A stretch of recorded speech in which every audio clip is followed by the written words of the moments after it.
Bismillahirrahmanirrahim. Assalamu alaikum students. I hope all of you are doing great. My name is Faisal Iqbal and welcome back to the Grammar Junction. Students, I got so many messages regarding MCQs practice और students का बहुत बड़ा इसरार था कि आपने second annual से पहले हमें MCQs की practice करवानी है. So here it is, the very first set of और MCQs और इसको आपने बहुत अच्छे से समझना है. मेरी आपसे सिर्फ दो बातें आपसे मैंने स्टार्ट में डिस्कस करनी है, आपने उसको गौर से सुनना है. नंबर वन, ये जो MCQs मैंने आपके लिए सेट किए हैं ये कुछ मॉडल पेपर से हैं और कुछ उसी कॉम्पिटेंसी लेवल पे हैं. जिस तरह के MCQs जो डिफिकल्टी लेवल जो है वो फेडरल बोर्ड सेट करता है, ये उसी डिफिकल्टी लेवल पे है. ठीक है, तो आपने इसको अच्छे से समझना है. दूसरी इंपॉर्टेंट चीज कि we are not looking just into the answers, कि आपको सिर्फ आंसर्स चाहिए कि जी आपने ये स्टेटमेंट पढ़ ली और इस स्टेटमेंट को पढ़ने के बाद आपको पता होगा ए आंसर है, बी है, सी है या डी है. अगर आपने ऐसे ही करना है तो मैं आपको इनके आंसर की शेयर कर लेता हूँ, आप उसको देख लें और उसको याद कर लें. But it's not just about cramming, it's more than cramming. आपने उसको समझना है और बाज दफा उसमें क्या ट्रिक है और उसको किस ट्रिक से सॉल्व करना है, बेसिकली वो आपने देखनी है, उसको आपने समझना है ताकि आप पेपर में हर तरह के MCQ को अच्छे से कर सकें. सो आपका ज्यादा टाइम नहीं लूंगा, फौरन से स्टार्ट करूंगा क्योंकि मुझे पता है कि आप लोग इस चीज से फिर तंग होंगे. तो इसलिए पहला MCQ जो है वो हम उसको देखते हैं और उसकी ट्रिक को समझने की कोशिश करते हैं. अच्छा जी, Gulrukh loves us like dash mother and guides us like able teacher. Use appropriate articles from the given options to complete the sentence. So we are looking into the articles. अब जहां पे आपके पास दो ब्लैंक्स आ जाए ना, तो उसमें आपने करना ही होता है कि सबसे पहले आपने पहली वाली ब्लैंक को उठाया, उसको चेक किया. Gulrukh loves us like a teacher, sorry like a mother. यहाँ पे तीनों में एक ही ऑप्शन है, like the mother. So the तो बिल्कुल भी नहीं होगा. क्यों नहीं होगा? क्योंकि यहाँ पे कोई चीज स्पेसिफिक नहीं है. अच्छा, मुझे कैसे पता चला कि यहाँ पे कोई चीज स्पेसिफिक नहीं है? क्योंकि गुलरुख लव्स अस, ये प्रेजेंट इंडेफिनिट टेंस है, एंड गाइड्स अस. ठीक है, तो प्रेजेंट इंडेफिनिट इसीलिए तो इंडेफिनिट है क्योंकि उसमें कोई चीज डेफिनेट नहीं है. तो आपने यहाँ पे देखा कि यहाँ पे कोई स्पेसिफिकली किसी मदर की बात नहीं हो रही. तो गुलरुख हमें प्यार करती है like dash mother, like a mother. तो हमारे पास या तो ऑप्शन ए ठीक होगा या बी होगा या सी होगा. अब इसके सेकेंड ब्लैंक की तरफ जाए, and guides us like dash able teacher. Able A से स्टार्ट हो रहे हैं, AEIOU जो वॉल लेटर्स हैं वहां से स्टार्ट हो रहे हैं, वॉल साउंड भी है, तो आपने कह दिया यहां से पहले क्या आएगा? एन आएगा. So this is the right option. So this is how we do such type of MCQs जहां पे हमारे पास दो ब्लैंक्स होंगी. तो ट्रिक याद रखिएगा, आपने एक ब्लैंक को देखा एक वक्त में, सब पे आपने चेक कर लिया, उसमें से एक दो ऑप्शन अगर आपके निकल जाते हैं जस्ट लाइक दिस, तो आपने बाकी तीन को कंसिडर करना है सेकेंड उसके लिए, उसको यहां पे देखने की कोई जरूरत है ही नहीं दोबारा से. ठीक है, चलें जी. Second MCQ is teachers are always known for their passion for work. तो ये जो पैशन है ये कौन सा नाउन है? Is this a common noun, proper noun, material noun और एन एब्स्ट्रैक्ट नाउन? अब एब्स्ट्रैक्ट नाउन वो होता है जिसकी कोई शेप ना हो, जिसको हम टच ना कर सकते हो. Material, proper, common. Proper noun हमेशा कैपिटल लेटर से स्टार्ट होगा, ये आपको पता है. तो इसमें ऐसा कुछ भी नहीं है. ये पैशन जो है इसको हम टच नहीं कर सकते, इसकी कोई शेप नहीं है. So abstract noun is the right answer. Now next one is he could manage it all by himself. Which type of pronoun is the word himself is? अब ये मैं आपके साथ थोड़ा डिटेल में डिस्कस करूंगा, प्लीज इसको समझ लीजिएगा क्योंकि इसको समझाना और इसको आपको बार बार मैं समझाने की कोशिश करूंगा आसान वे में, लेकिन कोशिश कीजिएगा क्योंकि ये MCQ आपको पेपर में तंग कर सकता है जिसमें सेल्फ वाला प्रोनाउन आता है. Students, he could manage it all by himself. सिर्फ आपने एक ट्रिक इसमें याद रखनी है कि आपने इस सेंटेंस में से सब्जेक्ट, वर्ब और ऑब्जेक्ट को अंडरलाइन करना है. अगर आपने ये काम कर लिया तो आप बिल्कुल भी इसको गलत नहीं करेंगे. अच्छा, ये क्यों कह रहा हूं कि वो हमारे पास प्रोनाउन जो कि सेल्फ वाले प्रोनाउन है, it self, him self, her self, हमें ये देखना होता है कि वो एम्फेटिक है या रिफ्लेक्सिव है. डिमॉन्स्ट्रेटिव तो बिल्कुल भी नहीं है क्योंकि this, that, these, those, these are the demonstrative pronouns. And personal pronouns कौन से होते हैं? I, we, you, they, he, she, it, ये हमारे पास पर्सनल प्रोनाउंस है जो पर्सन से रिलेटेड है. मसला आएगा आपको एम्फेटिक में और रिफ्लेक्सिव में. So subject, verb, object. He could manage it all by himself. He is the subject. Could manage, could हमारे पास मॉडल वर्ब है और मैनेज हमारे पास मेन वर्ब है. So this is the verb part. He could manage what? He could manage it. अब ये जो है हमारे पास ऑब्जेक्ट प्लेस पे आ रहा है. ठीक है, अगर आपने सेंटेंस में से सब्जेक्ट, वर्ब और ऑब्जेक्ट को निकाला और जो सेल्फ वाला जो प्रोनाउन है ये यहां पे लिखा हुआ है, ये ऑब्जेक्ट प्लेस पे नहीं आ रहा, तो दिस इज एम्फेटिक प्रोनाउन, याद रखिएगा. रिफ्लेक्शन तब होती है ना जब बाउंस बैक होती है कोई चीज। तो अगर ये सेल्फ वाला जो प्रोनाउन है ये ऑब्जेक्ट प्लेस पे आ जाता है, यानी कि ये इस जगह पे आ जाता, इस जगह पे, तो फिर हम कह सकते थे कि ये हमारे पास रिफ्लेक्सिव प्रोनाउन है। अब क्योंकि उस प्लेस पे नहीं आ रहा तो हम कहेंगे हमारे पास एम्फेटिक प्रोनाउन है, जिसको हम इंटेंसिव प्रोनाउन भी कहते हैं। आई होप कि ये कंसेप्ट आपको समझ आ गया। ये बहुत इंपॉर्टेंट है, अगर आपको समझ नहीं आया तो आपने इस वीडियो को यहीं पे पॉज करनी है, दोबारा देखना है और फिर आपने इस पॉइंट पे आना है। जी नेक्स्ट एमसीक्यू देखते हैं। There was enough space in the apartment. Identify the type of adjective for the underlined word. Enough space. This is an adjective क्योंकि हमारे पास सब जगह पे adjective ही आ रहे हैं, जिसका मतलब adjective तो ये है, इसको देखने की जरूरत नहीं है। अब मुझे देखना है कि कौन सा adjective है। Quantity क्या किसी चीज की मिकदार को बता रहा है? Quality क्या किसी चीज के मयार को बता रहा है कि अच्छा है या बुरा है? न्यूमेरिक यानी कि क्या किसी नंबर को बता रहा है, 1 2 3 या फर्स्ट सेकंड थर्ड, ये तो नहीं बता रहा। डिमॉन्स्ट्रेटिव क्या किसी चीज को पॉइंट आउट करने के लिए बता रहा है, जिसमें हमारे पास चार ही हैं, दिस दैट दीज दोज, ठीक है, ये तो नहीं है। अब यहाँ पे इनफ स्पेस, काफी जगह, तो यहाँ पे ये मिकदार को बता रहा है। सो this is the right option, adjective of quantity. This is not quality. Quality तब होता अच्छा होता, बुरा होता, ब्यूटीफुल, स्मार्ट, ठीक है, उसकी मयार को बता रहा होता। Fifth MCQ is very important. इस तरह के एमसीक्यूज पेपर में आते हैं जिसमें थोड़ी सी ट्रिक्स एग्जामिनर की तरफ से सेट की जाती हैं ताकि आपको थोड़ा सा परेशान किया जाए। 56 भी, ये दोनों बड़े इंपॉर्टेंट है। Why have you done all this? The underlined word is a an। अब ये हमारे पास क्या है? सबसे पहली चीज जो आपने इसमें देखनी है वो ये है इसका इंटेरोगेटिव साइन। इसका मतलब है कि इंटेरोगेशन तो पाई जा रही है। इसका मतलब है कि इंटेरोगेटिव यहाँ पे भी लिखा हुआ है, यहाँ पे भी लिखा हुआ है, यहाँ पे भी लिखा है, यहाँ नहीं लिखा है। तो डिमॉन्स्ट्रेटिव लिखा हुआ है। डिमॉन्स्ट्रेटिव अभी हमने ऊपर पढ़ा कि दिस दैट दीज दो, तो इसका मतलब है ये तो शुरू में ही हमने क्रॉस कर दिया, क्योंकि इस साइन को देखने के बाद मुझे पता चल गया कि यहाँ पे इंटेरोगेशन तो हो रही है। अब मोस्ट इंपॉर्टेंटली आपने देखना कि ये एडजेक्टिव है, एडवर्ब है, ये प्रोनाउन है। देखो आपने देखा why have you done all this. अब आप इसका जरा आंसर सोचें, इसका आंसर क्या हो सकता है? Think about the answer. अच्छा, if someone ask why have you done all this, मैं कहूंगा I have done all this because. अब मैंने बिकॉज से स्टार्ट किया, ठीक है, इसको मैंने स्टार्ट किया बिकॉज से। मैं यहां पे लिख लेता हूं। बिकॉज का मतलब है I am looking into the reason, I am telling the reason of this thing, this matter, ठीक है, रीजन। तो हमने पढ़ा है कि adverb of reason, adverb of place, adverb of frequency, तो ये हमने सारी की सारी टाइप्स हमने यहां पे पढ़ी हुई है, ठीक है। तो ये एडवर्ब की सब टाइप्स है ना, एडवर्ब ऑफ टाइम है, adverb of place, adverb of frequency, adverb of concession, तो एडवर्ब ऑफ रीजन, तो ये हमारे पास एडवर्ब है, क्योंकि इसका आंसर जो है वो बिकॉज से स्टार्ट होगा, और जो बिकॉज से स्टार्ट होगा तो वो कमेंट करेगा इसके वर्ब पे। ये एडजेक्टिव नहीं है और ना ही ये प्रोनाउन है। प्रोनाउन तब होता जब ये किसी नाउन पे कमेंट कर रहा होता, लाइक नाउन की जगह पे इस्तेमाल हो रहा होता, ठीक है। आई होप कि आपको अच्छे से समझ आ गया। Next MCQ is my favourite MCQ from this set, क्योंकि इसमें बड़ी चाल चली है एग्जामिनर ने, लेकिन चले हम डिकोड करते हैं एग्जामिनर की चालों को। Playing under such tough conditions was not easy. The word playing here can grammatically be termed as a transitive verb, an intransitive verb, a verbal noun, a verbal adjective. अच्छा, transitive intransitive का मैंने आपको बताया था कि इसका ताल्लुक, जैसे ही आपने ट्रांजिटिव इंट्रांजिटिव देखा तो आपको पता चल जाना चाहिए कि ये ऑब्जेक्ट से रिलेटेड है। ट्रांजिटिव को ऑब्जेक्ट चाहिए होता है, इंट्रांजिटिव को ऑब्जेक्ट नहीं चाहिए होता। लेकिन एक सच्ची बात बताऊं कि इसका आईएनजी से कोई खास ताल्लुक नहीं है ना, मतलब ज्यादा हैं, ऐसे नहीं है कि आईएनजी यूज नहीं हो सकता, लेकिन इसका उसका कोई खास ताल्लुक है नहीं। वर्बल नाउन है वर्ब, लेकिन नाउन के तौर पे आ रहा है, इसको कहते हैं जेरेंड। तो यहाँ पे एग्जामिनर ने हमें जेरेंड का वर्ड ना यूज करके वर्बल नाउन दिया ताकि हम परेशान हो जाएं, लेकिन आप अच्छे बच्चे यहाँ परेशान नहीं होंगे। और वर्बल एडजेक्टिव, अब ये वर्बल है, वर्ब है, लेकिन एडजेक्टिव के तौर पे यूज हो रहे हैं। जरा इस कहानी को समझते हैं। मैं इसका जरा कलर चेंज करूं पेन का, ताकि आपको अच्छे से समझ आ जाए।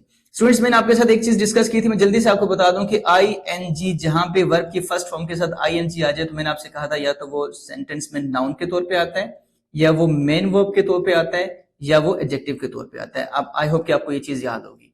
तो मैंने कहा था अगर वो नाउन के तौर पे आए, मतलब सब्जेक्ट प्लेस पे या ऑब्जेक्ट प्लेस पे आए, तो उसको हम कहते हैं जेरेंड कहते हैं, ठीक है। अगर वो मेन वर्ब या एडजेक्टिव के तौर पे आए तो उसको हम बोलते हैं प्रेजेंट पार्टिसिपल। क्या बोलते हैं उसको? नॉट पार्टिसिपल, प्रेजेंट पार्टिसिपल, क्योंकि हमारे पास पास्ट पार्टिसिपल भी होता है। तो यहाँ पे जो एग्जामिनर हमसे पूछे दैट इज आईएनजी फॉर्म। अब आईएनजी में इसको तो देखूंगा ही नहीं, मैंने देखा कि वर्बल नाउन, तो यहां पे ये नाउन के तौर पे एक्ट कर रहा है और सेंटेंस में एज अ सब्जेक्ट काम कर रहा है, सो दिस इज जेरेंड, ये जेरेंड के तौर पे काम कर रहा है। अगर तो ये मेन वर्ब के तौर पे काम करता या ये एडजेक्टिव के तौर पे काम करता तो मैं कहता ये मेरे पास प्रेजेंट पार्टिसिपल है। आई होप कि आपको ये ट्रिक अच्छे से समझ आ गई, उसने यहाँ पे जेरेंड का वर्ड ना यूज करके यहाँ पे वर्बल नाउन का वर्ड यूज किया। अच्छा, एक और चीज आप मैं बता दूं, playing under such tough conditions was not easy. What was not easy? What was not easy? तो your answer would be playing under such tough conditions.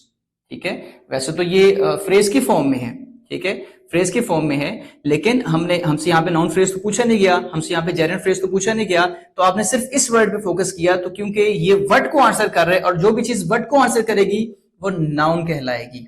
ठीक है, वो नाउन की तरह फंक्शन कर रही है। वर्ब है प्लेइंग, लेकिन नाउन के तौर पे आ रहा है, सो this is a verbal noun that is also called gerund. I hope के आपको बहुत अच्छे से समझ आ गया। I could not make out how to tackle that matter. Is this a simple sentence? Let me erase this portion ताकि आप उसमें confuse ना हो. Is this a simple, compound, complex or compound complex sentence? Ji, I could not make out how to tackle that matter. Simple sentence वो होगा जिसमें एक ही main verb use होगा. I could not make out how to tackle. ठीक है, इसमें हमारे पास दो, इसका मतलब simple sentence तो हमारे पास नहीं है।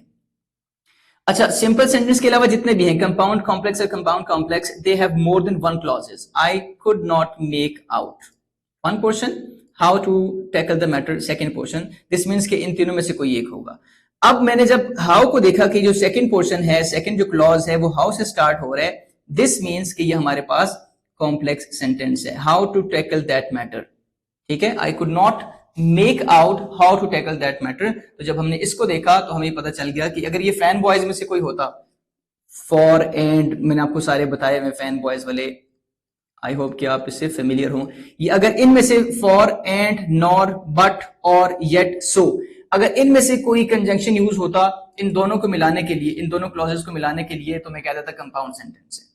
और अगर मोर देन वन इसमें यूज होते कंजंक्शन, तो वो कंपाउंड भी हो सकता था, कंपाउंड कॉम्प्लेक्स भी हो सकता था, वो देखना पड़ेगा, क्योंकि यहाँ पे एक ही यूज हो रहे हैं जो कि फैन बॉयज में से नहीं है, जो कि फैन बॉयज के अलावा है, मतलब सबऑर्डिनेट कंजंक्शन। तो सबऑर्डिनेट कंजंक्शन से जो क्लॉज स्टार्ट होगा तो हम कहेंगे दिस इज कॉम्प्लेक्स सेंटेंस। ठीक है, नाउ 8th एमसीक्यू देखें, she hopes that she will travel around the world some day.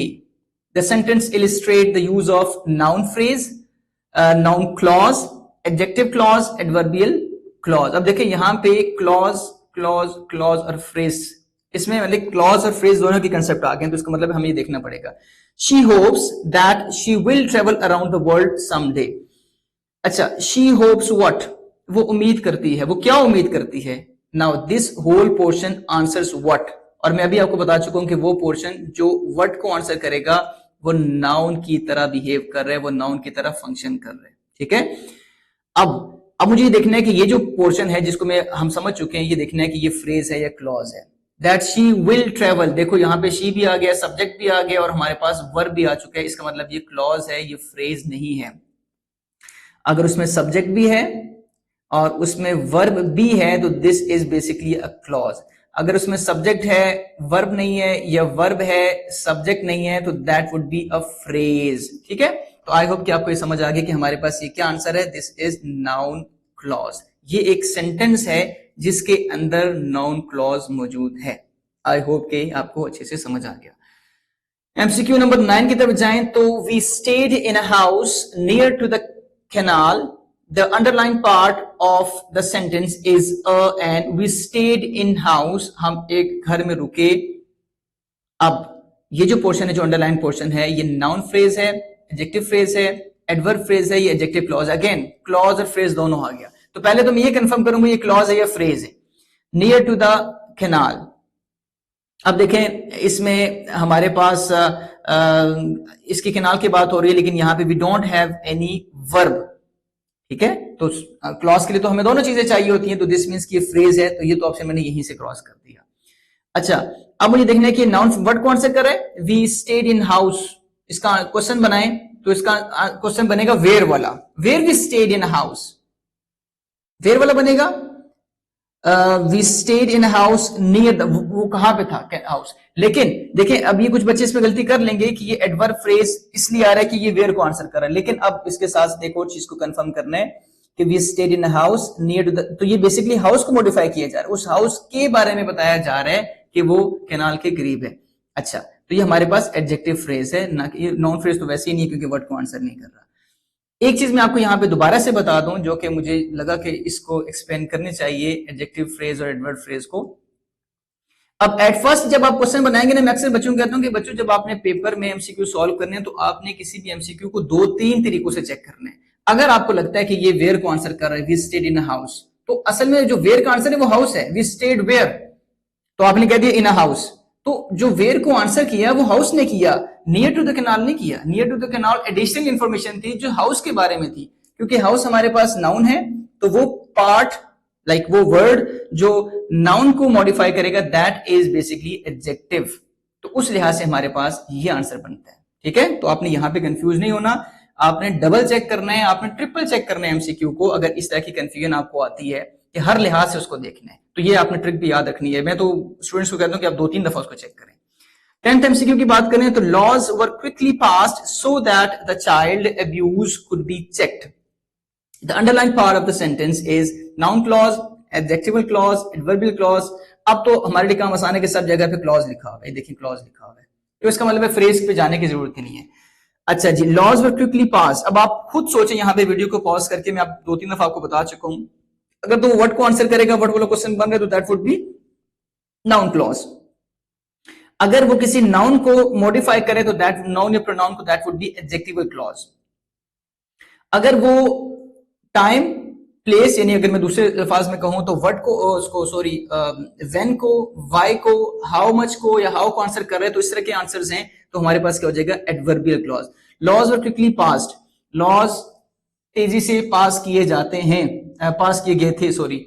Why, reason क्या थी, so that the child abuse could be check, तो ये आंसर जो है, ये जो अंडरलाइन पोर्शन है, ये व्हाई को आंसर कर रहा है, इसका मतलब है कि एडवर्ब ऑफ रीजन है, तो ये हमारे पास एडवर्बियल क्लॉज है। ये हम एक दफा पहले एमसीक्यू कर चुके हैं। 11th एमसीक्यू की बात करें तो द रेजोल्यूशन और the final outcome of the main dramatic completion in a literary work, the resolution और द फाइनल आउटकम, सबसे आखिरी जो आपने ये ब्लॉक पढ़ा था ना, जहां पे हमारे पास था exposition, rising action, climax, anti climax, और यहाँ पे था रेजोल्यूशन जिसको हम डेन्यूमेंट भी कहते हैं, ठीक है, उसका दूसरा नाम है, तो ये तो स्ट्रेट फॉरवर्ड था। I was so angry I could have eaten a horse. The given sentence exemplifies a metaphor, oxymoron, hyperbole, hyperbole भी कहते हैं इसको, hyperbole भी कहते हैं, synecdoche, ठीक है। तो I was so hungry, मैं बहुत भूखा था, I could have eaten a horse, मैं पूरा एक जो है ना वो घोड़ा खा सकता था, तो this is exaggeration, so this is the example of hyperbole या hyperbole. Okay, 13th MCQ को देखें, the fair breeze blew, the white foam flew, ठीक है। अब इसमें हमारे पास क्या रॉकेट साइंस है, this poetic words illustrates the best use of alliteration, anaphora, refrain, allusion. The fair breeze, अब यहां पे देखें, यहां पे ब साउंड और यहां पे फ साउंड, बोथ द साउंड्स, मे भी इसमें कोई और भी ऑप्शन हो, लेकिन जो प्रोमिनेंट होती है, एक से ज्यादा ऑप्शन भी ठीक हो सकते हैं, आप ऑब्वियसली आपने सेलेक्ट एक ही करना है, लेकिन यहां पे अक्सर मैं स्टूडेंट्स को बताता हूं जब ये इस तरीके से हो कि दोनों एक ही कॉन्सोनेंट साउंड के साथ स्टार्ट हो रहे हैं, ऑब्वियसली दिस इज एलिटरेशन, तो इसी पर्सपेक्टिव से पूछा जाए। अब बच्चा अगर यहाँ पे कहे कि सर यहाँ पे, वैसे तो यहाँ पे उसकी एग्जांपल नहीं है एजोनेंट्स की, लेकिन वो कहेगा सर यहाँ पे भी ई साउंड है, यहाँ पे भी ई साउंड है, और यहाँ पे भी कहीं पे ई साउंड नजर आ जाएगी, तो सर ये तो हमारे पास एजोनेंट्स भी है। भाई एजोनेंट्स है, लेकिन एलिटरेशन ज्यादा प्रोमिनेंट है, so alliteration is the right answer in this case, ठीक है। ये फिगर्स ऑफ स्पीच में आपने इस चीज का ख्याल रखना है। The repetition of the same word और phrase at the beginning of line, poetry की फॉर एग्जांपल लाइन है और पहली लाइन, दूसरी लाइन, तीसरी लाइन, चौथी लाइन सब एक ही वर्ड से या एक ही फ्रेज से स्टार्ट हो रहे हैं, दैट इज कॉल्ड एनाफोरा। ये तो आपको पता होना चाहिए। एपोस्ट्रोफी तब होता है जब आपने किसी को पुकारने के लिए, ओ गॉड, इस तरह के जो है वो किसी को एड्रेस करने के लिए यूज होते हैं, उसको कहते हैं। एलिटरेशन आपके साथ डिस्कस होगी, और ऑक्सीमोरॉन ऑपोजिट वर्ड्स होते हैं जो इकट्ठे यूज होते हैं, अगर दूर दूर होंगे तो दैट इज एंटीथेसिस। बहरहाल, so anaphora is the right answer.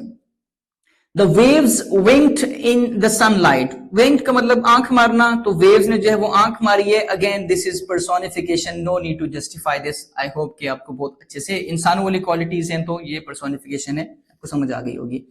Read the given sentence and identify the correct adjective phrase from the given options. The cabin beside the lake was already occupied when we arrived. तो आपने क्या करना है, correct adjective phrase, आपने adjective phrase निकालनी है। अब adjective कौन सा होगा, जो नाउन को या प्रोनाउन को मॉडिफाई करेगा। तो हमने इस सेंटेंस में से सबसे पहले नाउन निकालना है। द केबन, केबन मेरे पास नाउन है, beside the lake was already occupied when we arrived, we इसमें प्रोनाउन है, ठीक है, ये नाउन है और ये प्रोनाउन है। अब वो कौन सा पोर्शन है, वो कौन सा फ्रेज है जो किसी नाउन को मॉडिफाई कर रहा है, beside the lake, this one. Beside the lake किसको बता रहा है, केबन को। ये कहा जा सकता था द केबन वाज ऑलरेडी ऑक्युपाइड, है ना, ऐसे कहा जा सकता था, लेकिन बिसाइड द लेक, वो केबन जो लेक के पास है, जो भी आपने कह दिया, तो beside the lake basically, yes beside the lake, तो ये हमारे पास राइट ऑप्शन है। तो आपने अपने आप को ऑर्गेनाइज करना है पेपर में। अगर वो आपसे एडजेक्टिव की बात करते हैं, इसका मतलब नाउन या प्रोनाउन को, वो वर्ड्स जो नाउन या प्रोनाउन को मॉडिफाई करेंगे, तो पहले आप सेंटेंस में देख लो कि नाउन या प्रोनाउन यूज कहां पे हो रहे हैं, फिर उनके साथ जो रिलेटेड वर्ड्स हैं उनको आपने देखना है।